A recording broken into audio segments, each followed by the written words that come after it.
हुई हो। तो आखिर ऐसा कैसे हो सकता है? क्या ब्लैक सी नॉर्मल सी जैसा नहीं है?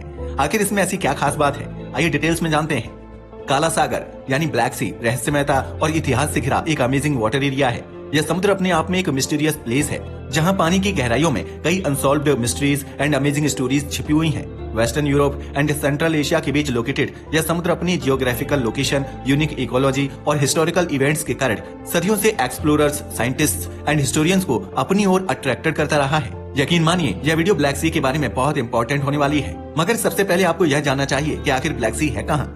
तो बताते चलें कि ब्लैक सी यूरोप और एशिया के बीच लोकेटेड एक इम्पोर्टेंट सी है। यह ईस्ट में रूस और जॉर्जिया, वेस्ट में बुल्गारिया और रोमानिया, नॉर्थ में यूक्रेन और साउथ में तुर्की से घिरा हुआ है। ब्लैक सी मेडिटेरेनियन सी से बॉस्फोरस स्ट्रेट के चैनल से जुड़ा हुआ है, जो इसे एशिया और यूरोप के बीच एक मेजर ट्रेड रूट बनाता है। अगर देखा जाए तो ब्लैक सी की लोकेशन भी बाकी समुद्रों की तरह इम्पोर्टेंट है, जो ब्लैक सी को किसी दूसरे समुद्र से अलग नहीं करती, बल्कि इसकी कुछ ऐसी यूनिक थिंग्स हैं जो हमें सोचने पर मजबूर कर देती हैं कि आखिर ब्लैक सी ऐसा क्यों है। इस समुद्र का बिहेवियर हमेशा से ही साइंटिस्ट्स के लिए एक हैरान करने वाला विषय रहा है। जैसे कि इसका पानी। ब्लैक सी का पानी एक लेयर में नहीं बल्कि मल्टी लेयर्स में डिवाइडेड है, जिसके कारण इसे मैरोमेक्टिक भी कहा जाता है। ब्लैक सी में मौजूद इन पानी के लेयर्स को आप आसानी से देख सकते हैं, लेकिन इन्हें देखकर आप हैरान रह जाएंगे, क्योंकि इनमें से कोई भी लेयर एक दूसरे में मिक्स नहीं होती।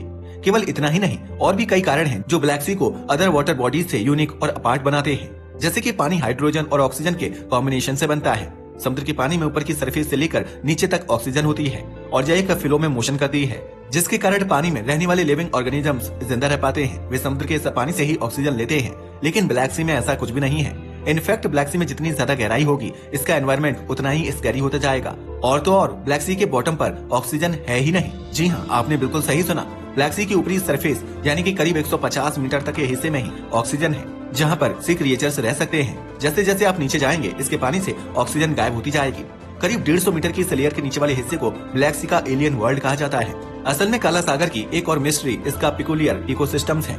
इसमें ऑक्सीजन कंटेंट वाटर डेप्थ के साथ कम होती जाती है, जो इसे और भी अनोखा बनाती है। ऐसा इसलिए है क्योंकि इस भाग में न तो ऑक्सीजन है और न ही वहाँ कोई लिविंग ऑर्गेनिजम्स रह सकते हैं। शायद यही वजह है कि एंशिएंट टाइम से लेकर अब तक ब्लैक सी में जो भी चीजें गिरी हैं या डूब गई हैं, वे आज भी बिल्कुल वैसी की वैसी हैं। क्योंकि चीजों का सड़ना या किसी मेटल के सामान का खराब होना ऑक्सीजन पर डिपेंड करता है। अगर एनवायरनमेंट में ऑक्सीजन ही नहीं होगी तो वे चीजें सड़ेंगी नहीं और मेटल खराब नहीं होगी। यही कॉन्सेप्ट ब्लैक सी में मौजूद जहाजों और डेड बॉडीज पर भी लागू होता है। यही कारण है कि अब ब्लैक सी को एक ऐसे टाइम कैप्सूल की तरह देखा जा रहा है, जहाँ जर्नल डिकम्पोजिशन नहीं होता। जब आर्कियोलॉजिस्ट ने ब्लैक सी में रिसर्च की तो उन्हें कुछ ऐसी एंटिक्स मिली जो हजारों साल पुरानी थी। हैरानी की बात यह है कि ये वस्तुएं आज भी देखने में ऐसी लगती हैं जैसे मानो कल ही वे ब्लैक सी में डूबी हों। ब्लैक सी की इस यूनिक स्ट्रक्चर का मरीन लाइफ पर भी डीप इम्पैक्ट पड़ा है। इसकी ऊपरी सरफेस पर कई प्रकार की मछलियां पाई जाती हैं, जैसे कि एंकोवी, मैकेरल और डॉल्फिन्स, जो ब्लैक सी की अपर सरफेस पर रहती हैं। मगर इसकी मिडिल लेयर तक कोई भी समुद्री जीव नहीं पाया जाता, यानी कि जिस समुद्र की अपर सरफेस पर समुद्री जीवन अच्छे से जीवित है, अगर आप थोड़ा नीचे चले जाएं तो शायद वे भी जीवित न रह पाएं। शायद इसलिए इसे ब्लैक सी कहा जाता है। लेकिन इसके नाम के पीछे कुछ और थ्योरीज भी दी गई हैं। कई अजम्पशंस के अकॉर्डिंग इस समुद्र की गहराई में एक ऐसा स्तर है जहां ऑक्सीजन की कमी के कारण जीवन पॉसिबल नहीं है। यही नहीं, समुद्र के इस हिस्से में किसी भी प्रकार की बायोलॉजिकल एक्टिविटी नहीं होती और इसे अक्सर डेड जोन कहा जाता है। माना जाता है कि इस एरिया में प्रवेश करने वाले जहाज या तो गायब हो जाते थे या उन्हें कभी देखा नहीं जाता। यही वजह है कि इस सागर को डार्क एंड मिस्टीरियस माना गया। यही नहीं, ये आज से नहीं बल्कि सदियों से रहस्य बना हुआ है। इतिहास के पन्नों में झांके तो यह समुद्र कई वॉर्स और एम्पायर्स का विटनेस रहा है। फिर चाहे वो ancient Greek, Roman and Ottoman empires के समय से यह इंपॉर्टेंट सी रूट्स रहा है, जहां ट्रेड एंड वॉर के कारण कई जहाज समुद्र में समा गए और फिर समय के साथ इन जहाजों के रिमेन्स इस काले सागर की गहराइयों में विलीन हो गए, जो आज भी डाइवर्स एंड हिस्ट्री बफ्स के लिए सोर्स ऑफ एक्साइटमेंट है।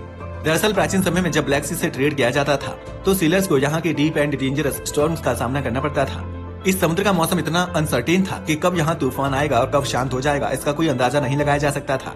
इस कारण से उन्होंने इसका नाम ब्लैक सी रख दिया। लेकिन यह तो बस ब्लैक सी के नाम की मिस्ट्री थी। इसके अलावा और भी बहुत कुछ है जो आज भी एक मिस्ट्री बनी हुई है, जिसमें सबसे पहले आती है नोआस आर्क। आपने भी सुना होगा कि ब्लैक सी के अंदर नोआस आर्क को देखा गया है, लेकिन आखिर यह नोआ कौन था?